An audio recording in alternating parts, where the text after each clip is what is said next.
The FIM International 6 Days of Enduro makes only a second visit to Chile in its 93-year history.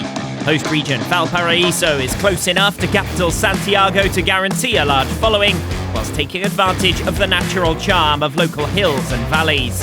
Each rider will take in over 1,000 kilometres of two-wheeled trekking through the terrain, leaving every day from the city centre paddock in Viña del Mar and completing a total of 4 different routes with timed special tests during the event determining the team classification. The ISDE is the largest event of the Enduro season and pits national teams against one another in what's often referred to as the Olympics of motorcycling. For 2018, the world's 25 best nations meet in 3 premium classes, the Women's, Junior and World Trophies. Last season, the competition visited its European hotbed in France, and it was the host nation that came out on top in both men's categories, restoring the tricolour to the top of the podium in the World Trophy for the first time since 2014. The French team extended the reign of their golden generation, led by Christophe Nambertin. We're very far from our home country, and the new regulations mean there are 4 riders, but only 3 results count per day. Last year, there were a lot of teams eliminated through injury and mechanical failures. So this year is going to be different. The ground is also very different, a very dry and dusty terrain, so we'll need to be at our best. Runners-up to the French side last season were Australia, the 2015 champions. But the men from Down Under have just one surviving member of that title success, and therefore will be relying on a new-look outfit this season. Obviously, 2015 was a really strong year for us guys. So, yeah, I mean, even that I'm that only guy that's left in the team from that team, I think it's going to be good. We have really strong riders, and our riders here back home in Australia are getting better and better, and that's what helps us guys come over here and do so well. Italy fell victim to a midweek retirement in what turned into a race of attrition last season. Their most recent fond memory of the World Trophy remains a 2007 victory here in Chile, when their current team leader Alex Salvini was already among the men to beat. It's a great pleasure for me to be back here in Chile. A great deal of emotion because I made my debut in Enduro in La Serena and it was an incredible one. I was a motocross rider at that time and they called me at the last moment. Compared to 2007, the regulations have changed, but we're all very motivated and strong. We have a good feeling between us, so I think we'll be able to do some good things and challenge for the positions that count. Another rider who has fond memories of that 2007 visit to Chile is Cristobal Guerrero, who was part of Spain's junior trophy team that year. Now something of a veteran, he'll be keen to put behind him a 2017 retirement and return to winning ways. I have great memories here. In 2007, we won the junior class. Then last year, unfortunately, I retired because of a crevasse in one of the enduro tests. It was a real disappointment for the team because you couldn't drop a result. As for now, a top 3 finish would be a great result for us. It's a long race, but we're motivated to do it.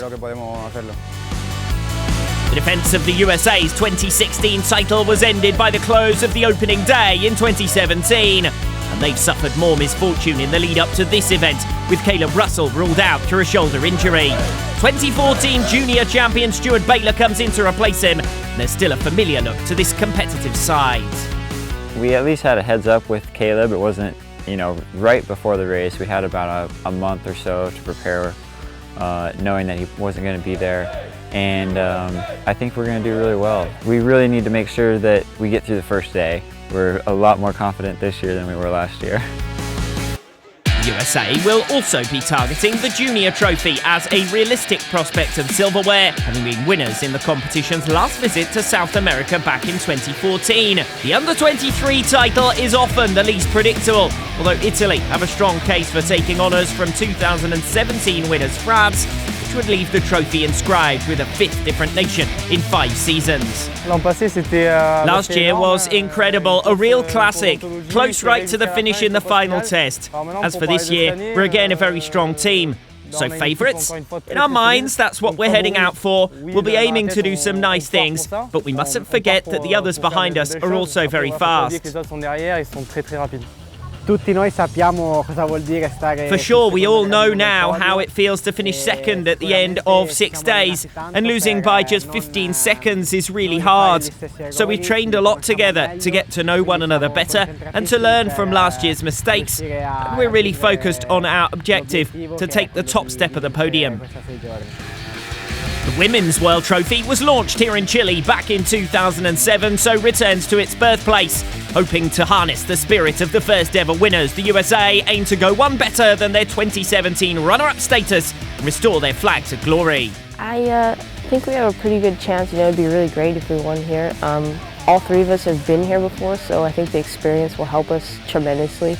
We've bonded quite a bit, we've been spending some time together in the States, working on training and getting ready for this. The terrain's a lot like what I ride in Tara. So yeah, I think we have a fantastic chance with the terrain and everything. To make it back to the top, the USA will have to get past Australia, winners for each of the last 5 seasons. But their seemingly unbeatable trio has been broken up for the first time by the retirement of Gemma Wilson, and that places greater pressure on the team's mainstays, Jessica Gardner and Taylor Jones. It's me and Jess still, so 2 of the 3. And Mackenzie's just joining in. Hopefully she can just follow along with us and continue our success. And it's definitely hard. We have 5 world titles, so we're living up to big expectations. The FIM's longest running team championship opens for 2018 as ever with its traditional rider parade and presentation in the city centre. The 2018 FIM International 6 Days of Enduro is underway.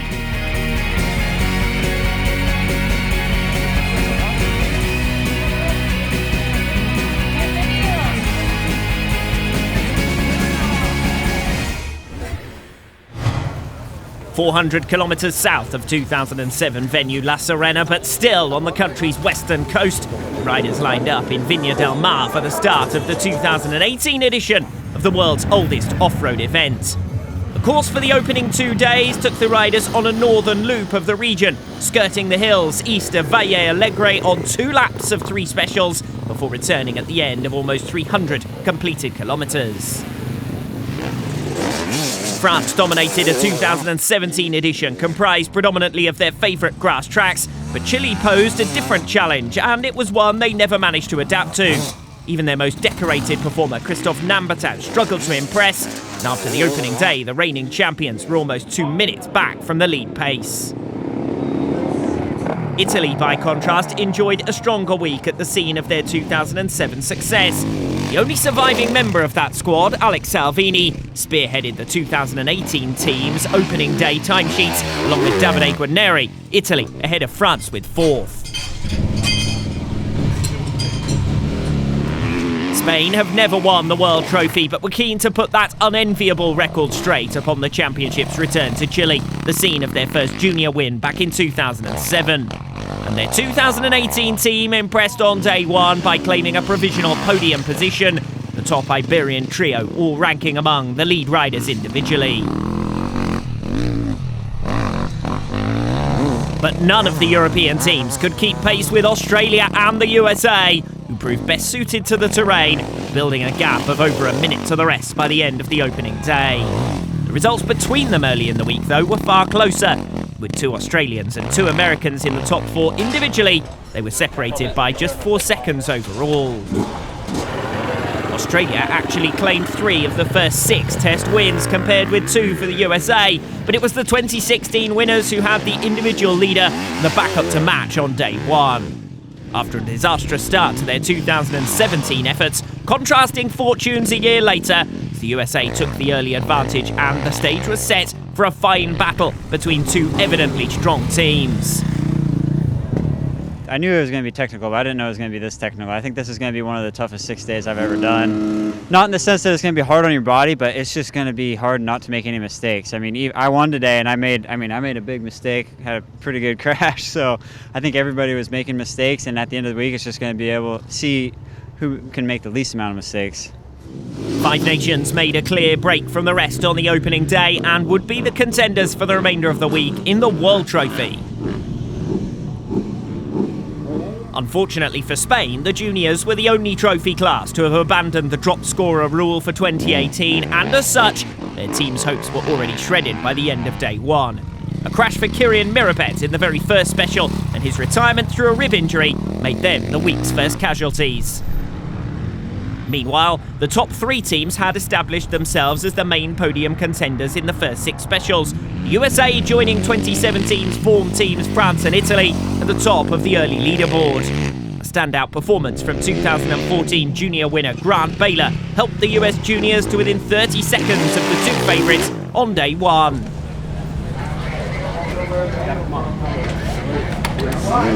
Margin between the top two was even closer, just as at the end of the week in France 2017, when the hosts came out on top, but by just 15 seconds.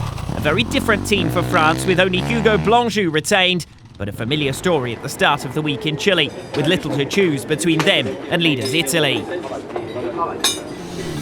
Lining up with the top two from the individual junior world championship, Italy were always favourites to recapture the title and end a 9-year losing streak. But they justified that promise right from the start, with no obvious weak link behind their early leader, Andrea Verona.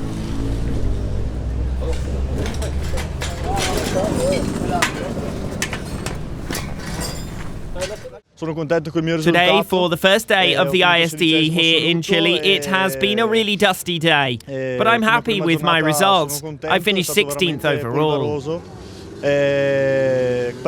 As for the team, I don't know the exact results, but I think we're first or second, really close with France. Anyway, as everybody knows, the 6 days is very long, and this is only the first day, so we just need to keep this going. An excellent day for home hero Rui Barbosa kept the provisional podium trio within reach for Chile, the inexperienced Australian junior team rounding out the early top five.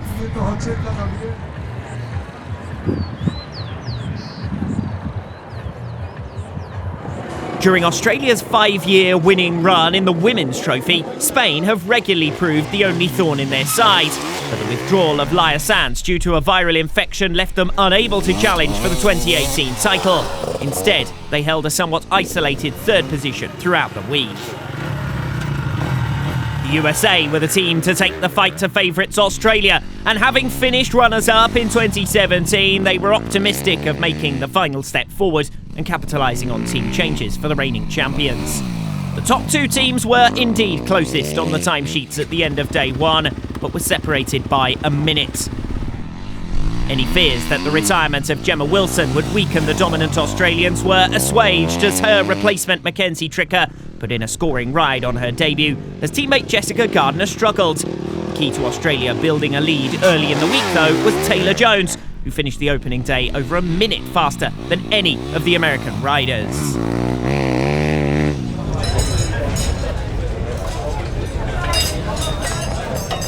Definitely tough out there with all the dust and everything, but Kenz and I were on the first two people to go in every test, so it was really good. I'm happy to get good times to start the week off, and hopefully we can stay in that top spot. A clear pecking order had developed in the Women's World Trophy right from the start of the week, with 11 minutes separating the top five across just 6 specials. Early advantages recorded on the opening day of competition proved crucial in 2018, setting the starting order and leaving the lead runners to escape the dust clouds out in front. With technical tracks having become beaten and rutted on the opening day, having clear vision for tackling them a second time would prove a significant benefit. Day 2 of the World Trophy saw only one significant change to the rankings, Spain dropping behind both Italy and France into 5th. A penalty conceded by Jaume Petriu for a late arrival to Valle Alegre after getting lost en route cost the team a valuable minute, leaving them over 2 minutes in total back from the podium positions. Italy finished only narrowly behind the USA on day 2 after a challenging first lap for Alex Salvini. The 2013 world champion was plagued early on by setup issues and then suffered a crash which continued to affect his rhythm through the day. With direct rivals France continuing to struggle, Italy ended the week's first route in a somewhat isolated third position, having themselves lost ground to the leaders. Day 2 turned the battle for top spot on its head and left the USA struggling to find the balance between chasing and the inevitable errors that followed. A A fall for Ryan Sipes in the final test cost the team 40 seconds that they could ill afford to lose, with the dominance of Australia's top duo helping them to find a further 50 seconds on top of that.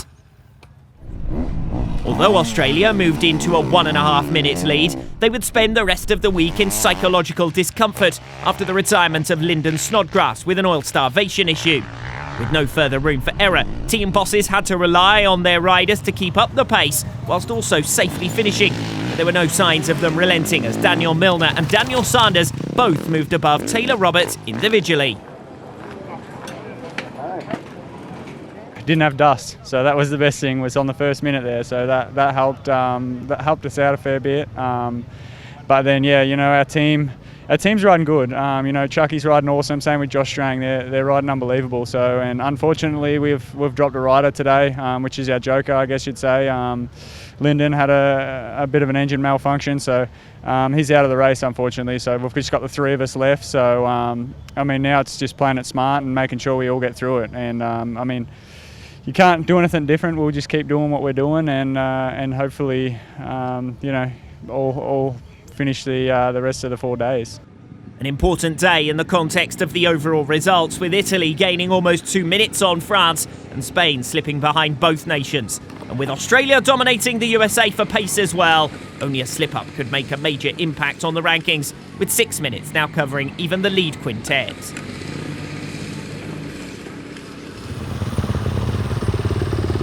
After the valuable experience of their first outings, Australia's juniors recorded what would eventually be their best result of the week, with third on day 2. Teenager Fraser Higlet showed the most promise of their trio and could well form the basis of a future challenge for the team. Finishing just 5th on day 2 undermined France's hopes of back-to-back junior titles. The team's most experienced representative, Hugo Blanjou, exemplified their struggles, suffering falls in 6 successive specials. He never recovered to full fitness or form. A massive 5 minutes back, albeit after just a third of the competition, France were subsequently forced to turn their focus to maintaining a podium ranking. The USA slotted into an isolated 2nd position as a result of France's catastrophe and Italy's continued superiority, Josh Toff and in particular Grant Baylor impressing. Day 2 saw the Italian junior team put in their best performance of the competition. Andrea Verona and Matteo Carvalho, 2 of the fastest 3 through the specials. They took their overall lead up to almost 3 minutes.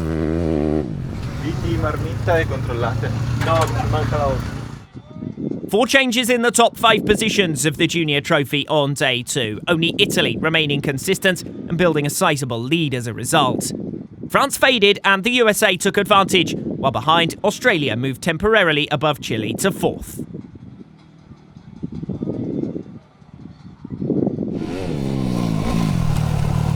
In the Women's World Trophy, gaps continue to grow between the teams as the positions settle down. The USA and Australia had been the closest pair of rivals at the end of day 1, but no team had any real answer to the reigning champions.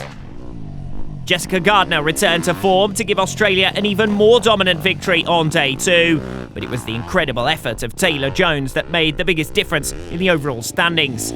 The individual leader racked up an impressive 6 out of 6 to claim an unprecedented near 3-minute margin in the individual timesheets and put one hand on the women's trophy.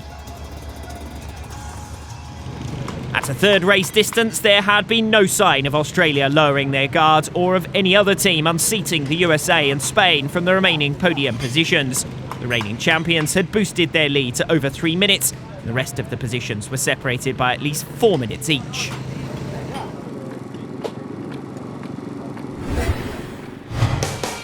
Behind the World Trophy riders at the start line, but no less well supported, are over 300 club riders that make up the majority of the competitors in the FIM International 6 Days of Enduro.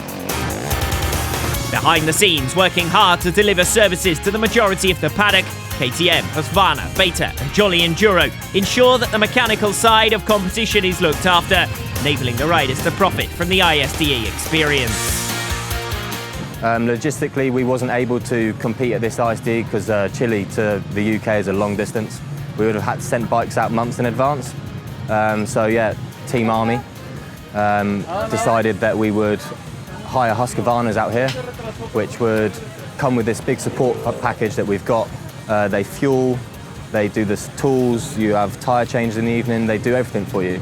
Food as well, and it meant that we could come as a team of 5, so 3 riders and 2 support. Normally you'd need 20 guys just to do the support and the fueling and stuff, but KTM and Husqvarna's support package really does cover everything. Everything's done. It's brilliant. My personal experience of riding in club is based on being a Honda-supported rider with Jolly Racing Thornado. We've received huge support, very similar actually to the Chilean national team. It's been incredible. I'd never ridden in a World Championship before, so seeing such a large number of world-class riders, receiving the support of fans even away from the track, and everything around it makes it a unique experience. The presence of the sport's largest brands is also of benefit to their own business efforts, both in raising awareness of their products, but also testing them among riders of varying levels of experience and through a demanding endurance event. We're very happy to take part in this championship, to offer assistance and support to the riders with our products, and at the same time demonstrate the excellent performance that our product and official riders are enjoying. We're very proud to see how happy they are with the behaviour of our tyres and mousse. Iro have come to Chile from Italy to provide support and security to all of our riders, checking helmets at the end of each day. In such a long race, a rider needs to start every stage safely and then arrive quickly and securely. That's what we offer. For me and for our team, we're very proud of the presence of Motorex as main sponsor for the 6 days, because we can support all of the riders and teams with our products. Being in this competition at world level, which is so difficult and growing in our country, is of massive benefit for our brand, but also for the riders in terms of their knowledge and support during the race, which is otherwise very difficult to achieve. It's our responsibility to offer the greatest benefits and support, which is why Motorex Chile is here as official partner for this massive 2018 event. Prospective riders for the 2019 6 days, due to take place in a year's time in Portugal, can look forward to the same support and enthusiasm as the many competitors have received this year.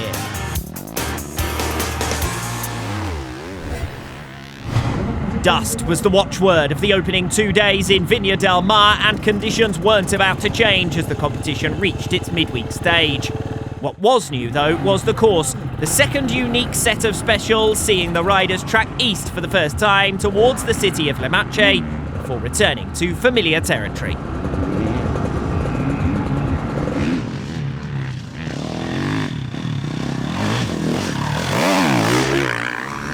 Having sat 6th and best of the rest early in the week, hopes of an upset being sprung by the host nation in the World Trophy were over on day 3, with their captain Benjamin Herrera disqualified for a time infraction. Chile dropped to 8th position and later to 9th at the end of the competition. Italy suffered their first real mishap of the week, with Alex Salvini suffering fuel problems in the final special that put an end to any fading hopes of a top 2 position. With 8 drop minutes, Salvini's starting position as well as individual ranking were compromised, leaving him hard at work, passing in the dust for the rest of the week. Italy, though, were able to mitigate any damage to the team result, conceding less than 30 seconds to France. Despite gaining further on each of the teams behind them, the USA failed to make any ground on Australia with a lack of backup for Taylor Roberts. Following his day 2 crash, Ryan Sipe struggled to recapture his best form. And that played into the hands of Australia, with their top 2 still running strong and well supported by third man Josh Strang. With another near 2-minute buffer added to their advantage, Australia were beginning to forget about a close opening day as they marched towards victory. Spain missed an opportunity to gain on Italy and France in the battle for the podium places after a fall for Cristobal Guerrero in the day's first special. Positions 3 to 5 overall remain separated by 2.5 minutes as a result. Despite day 3 defeat at the hands of France, Italy remained 90 seconds clear of the reigning champions.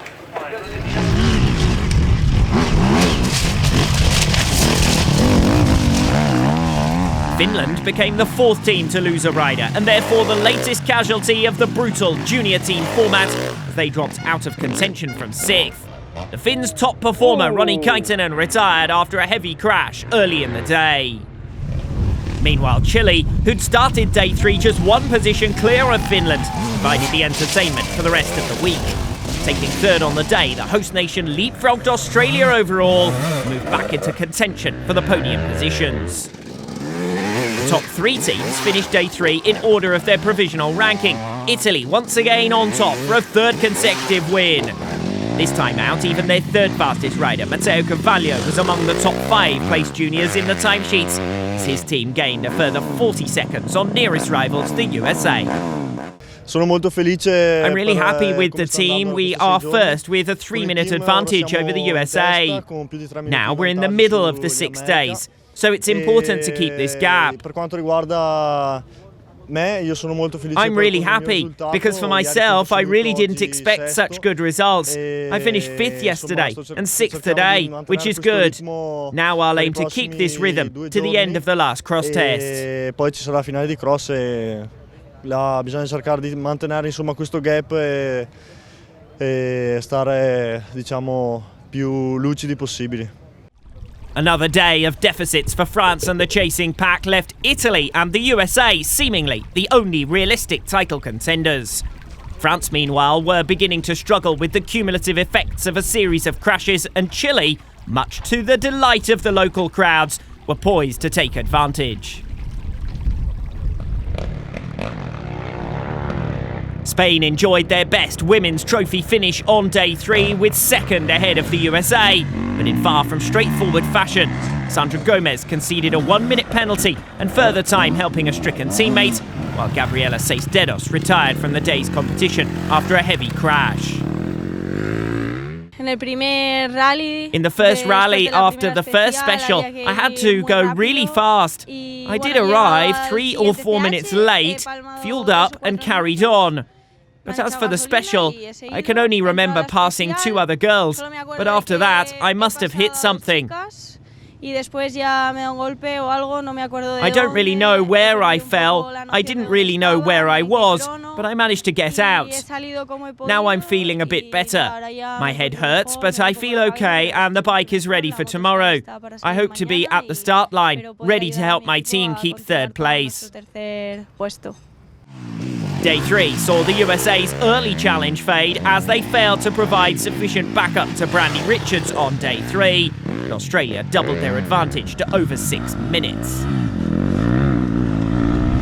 Reigning champions were 3 minutes faster on day 3 alone and showed their strength in depth on a tougher day for Taylor Jones, which saw her win her 3rd consecutive set of specials, but only by 3 seconds.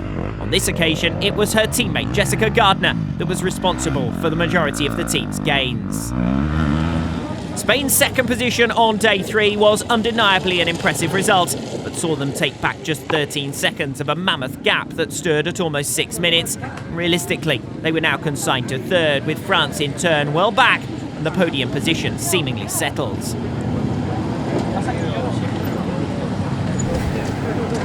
To combat the effects of dusty conditions, just 1 run through the La Laja special was completed on each of days 3 and 4, reducing the overall number of tests by 2. A further change for the 4th day of competition saw gaps between riders extended. Nonetheless, on clearly challenging terrain and with fatigue beginning to play its part, things were not getting any easier for the competitors.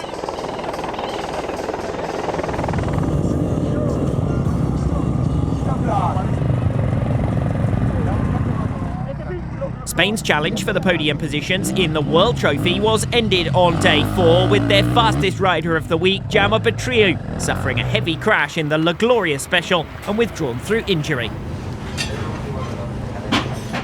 Thankfully, the injury is not very serious. He has a cracked heel bone, but I'm sure within a couple of months he will be back competing.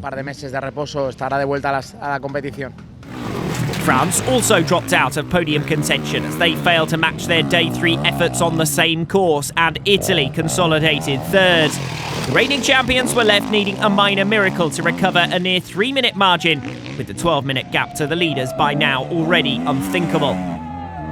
Beaten 3 days in succession by Australia, the USA were also left relying on misfortune befalling their rivals after dropping almost 6 minutes behind in total by the end of Day 4. The Americans' only hope would be another retirement for Australia, who had already used their joker back on Day 2, but there were no signs of any problems for the remaining trio, who continued to push clear. In fact, it was Daniel Milner's individual effort that really enabled Australia to move within touching distance of a second World Trophy. He took each of the specials on Day 4, and his individual effort was well supported through the rest of the team. With sizable gaps between each of the top 4, the podium positions had been resolved, barring unforeseen issues and retirements late in the week. The remaining duel for 4th between France and Spain offered little attraction, particularly after the elimination of Jaume Petriu.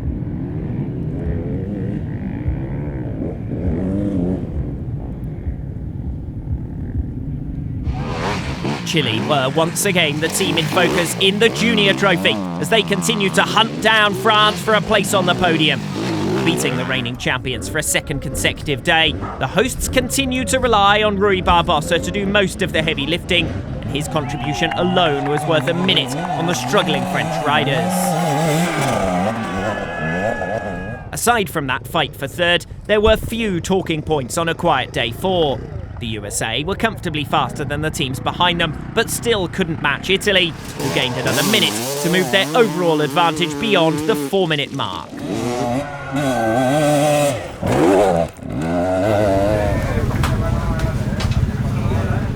Only a disappointing opening day was keeping Chile from a provisional podium place in the Junior Trophy. But after 3 laborious recovery days, they had the French within sight, less than a minute up the road.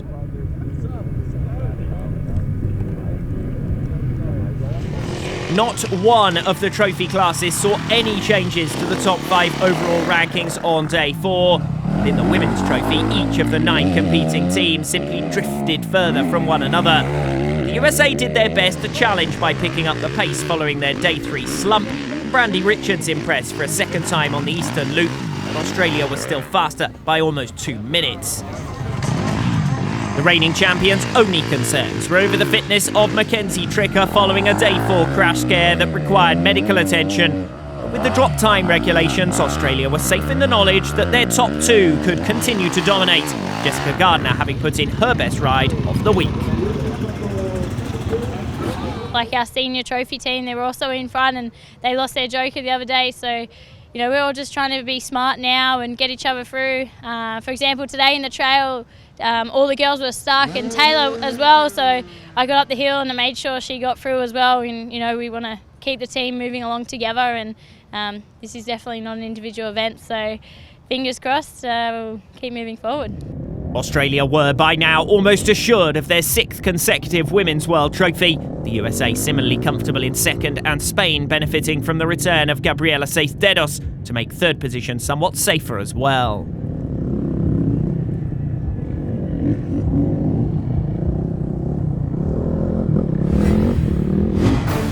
The FIM International 6 Days of Enduro is the original team motorsport.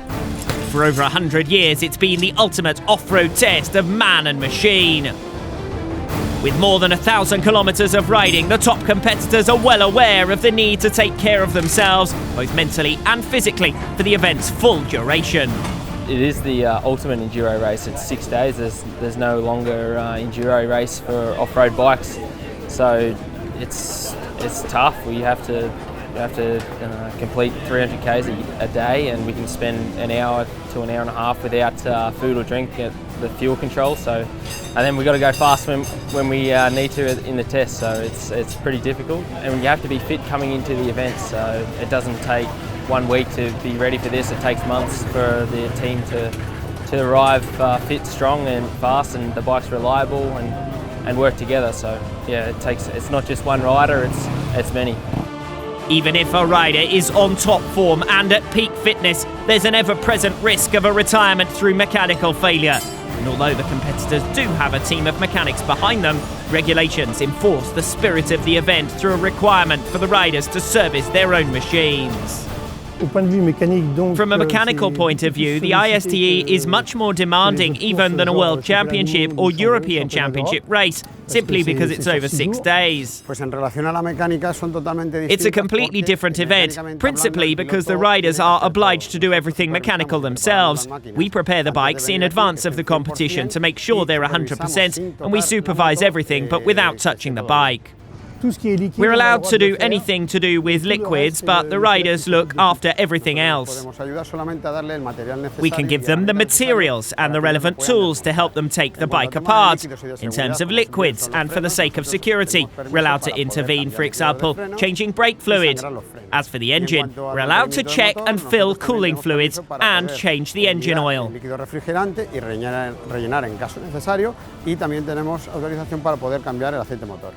The rider has to do pretty much everything else, changing their tyres, repairing damage from crashes, changing their levers or handlebars, anything mechanical. For Chile, the key thing is the dust. If there is even the slightest problem in that regard, you can have an engine failure.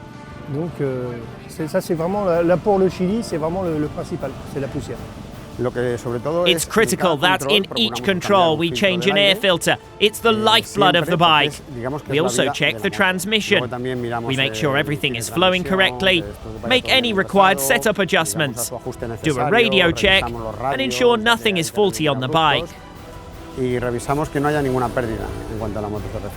To conclude, the best thing about the 6 days is the rider having to protect both himself and the bike.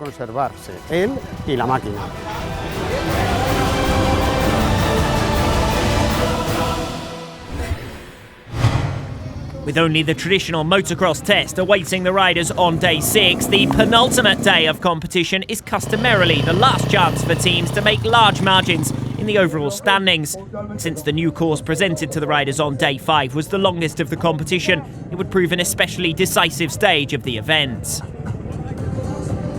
Italy shored up their third-place ranking in the World Trophy by taking 4 of the top 8 places in Day 5's individual results, just 7 seconds separating their team riding quartet. 2008 junior champion Thomas Oldratti was their top performer on this occasion, further underlining the team's strength in depth.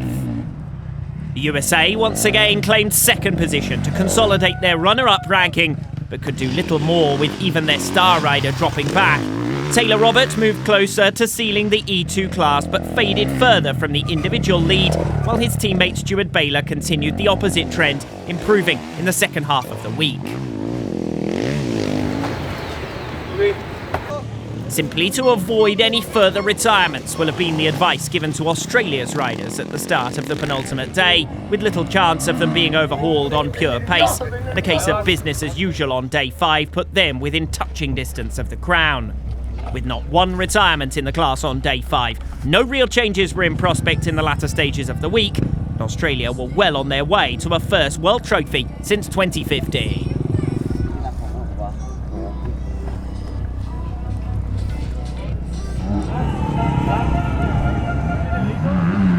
Having closed impressively on France for third in the junior trophy, Chile lost their chance to overhaul the reigning champions with a disastrous final special on day 5 for Esteban Lanz.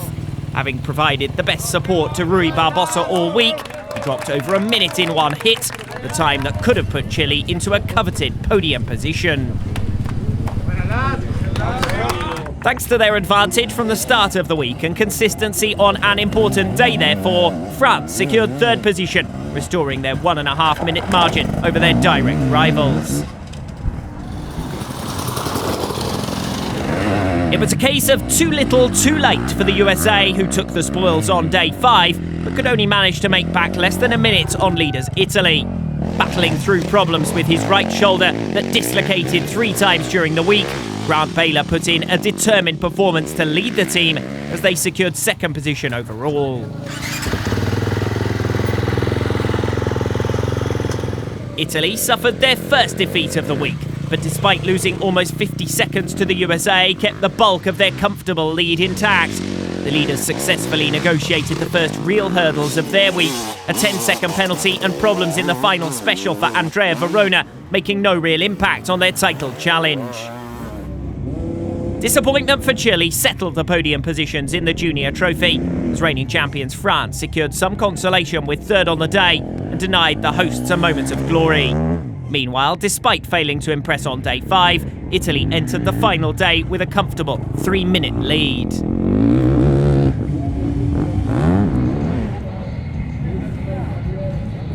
A day 5 disaster for France created the only remaining change to the overall rankings in the Women's World Trophy. The rest of the leaders all making it to the flag without further incident. An hour's penalty for Audrey Rosset could not be mitigated under the dropped result regulation, since Valérie Roche had already retired before the first special of the second lap with a burst radiator. The only other surprise for the day was a new individual winner. Having come close on days 3 and 4, Brandy Richards got the better of Taylor Jones by over 30 seconds. The USA, as a result, enjoying their best day of the week. Unable to make back any ground on Australia, though, they remained consigned to second. For the leaders, almost 9 minutes clear at the end of the last full day, Jessica Gardner continued her resurgence and helped keep up her team's run of consecutive day wins. Taylor Jones had a tougher time with a crash on the first lap, but retained an individual advantage of almost 3 minutes.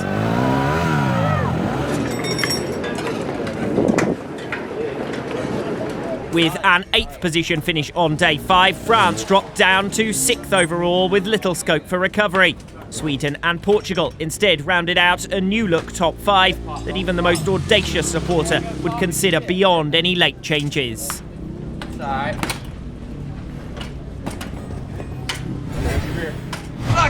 The 29th and last special of the week on its own offered no chance of changing the pecking order other than in the case of retirements. With only a 22-kilometre ride out to the Cartodromo Ritoque, there was little chance of that either.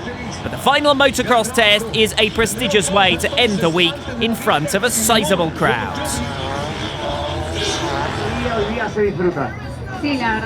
In the women's trophy race, Taylor Jones aimed to add to her impressive total of 14 special wins to cap off her individual victory and Australia's team success. But she was never able to break clear at the front. First, Brandy Richards of the USA moved through down the inside to lead. But she was then overhauled after a spectacular crash which dropped her to third. 2 times world motocross champion Livia Lancelot took up the running at the front, converting her expertise into a 4th special win of the week and by a commanding margin. Comfortably fastest on her team during the 2018 ISDE, the 30-year-old only lacked backup further down the order as France missed out on the podium places.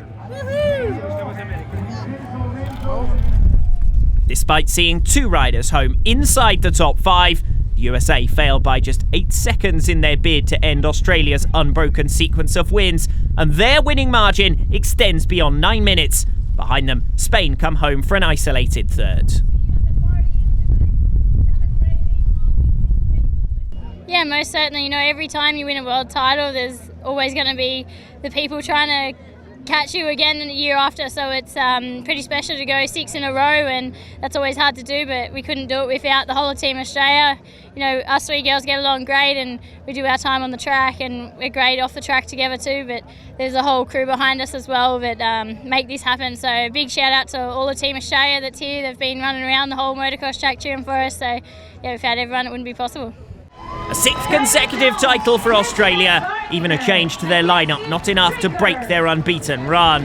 Where the women's trophy began back in 2007 in Chile, the all-time winning record is broken in 2018. Italy's Andrea Verona and Davide Guarneri were favourites in E1, the first of 3 men's trophy races, but neither featured in the early fight for the lead. Instead, 2 nations who'd made no headlines all week provided the early front-running competitors. Germany's Davide von Zitzewitz taking the whole shot, pursued by Luis Oliveira. The Portuguese rider became the race's 2nd leader by the end of the opening lap, but later faded to 5th.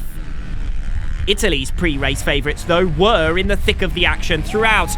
Andrea Verona began to slip back, losing third position to Ryan Sykes by the end of lap 2. Davide Guarneri was moving in the opposite direction, bundling past his fellow countryman for fourth with an aggressive block pass. Next, Guarneri caught and passed early leader von Zitzewitz, the German gradually dropping back to 6th while the Italian set after the leader. It was mission accomplished on lap 4 when he cut through on the inside of Ryan Sykes to claim a lead he gradually extended to the checkered flag.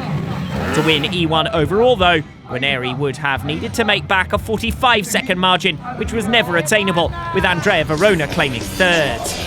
Meanwhile, at the back, a fall and subsequent mechanical problems for Fraser Higlett threatened to provide a twist in the overall results. But with some assistance, he hauled the bike over the line to keep the Australian junior team in the competition.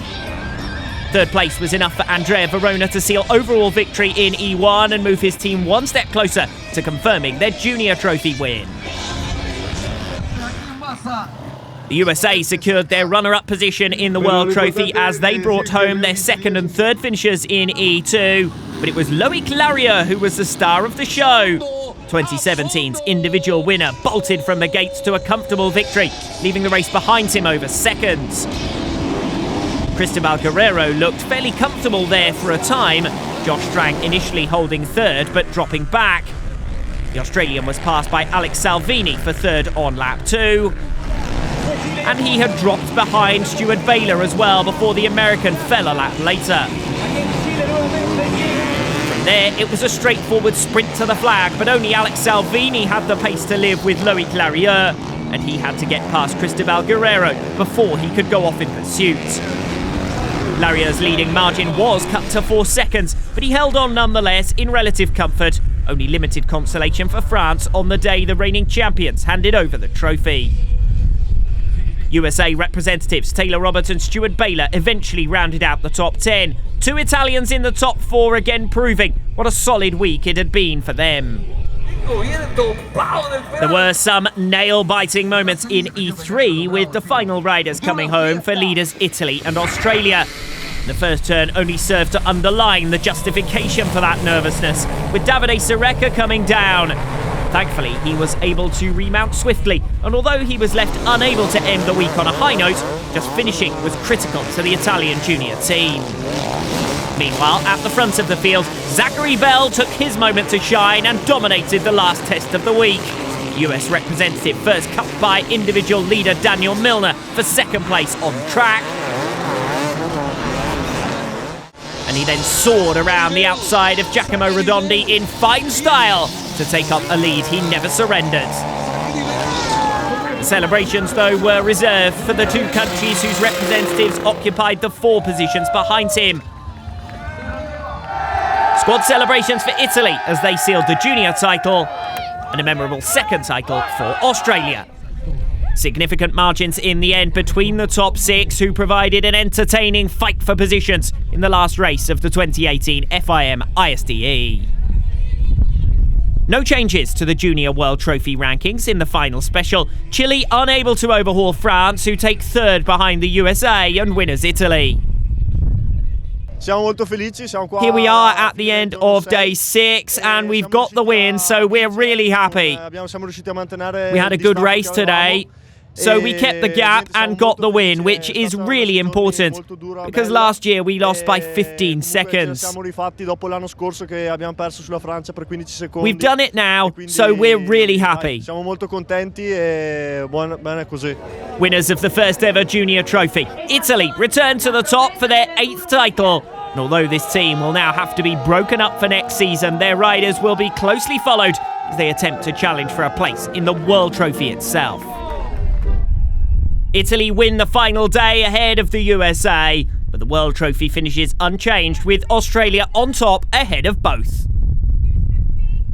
You know, 15, we never got to stand on the podium at the day, so I think it's going to mean so much today is to get up on that top step and, you know, be proud Aussies, because we've all, I guess, put a lot of effort into this race, and with the supporters and everyone that has, you know, backed us guys, it's been awesome, and we couldn't have done it without them, and, you know, the performance of all us guys, it's been awesome. Having taken their first title in the 2015 edition of the 6 Days in Slovakia, Australia secure their second World Trophy win in 2018 and will this time aim to defend the title for the first time when they line up in Portugal next season.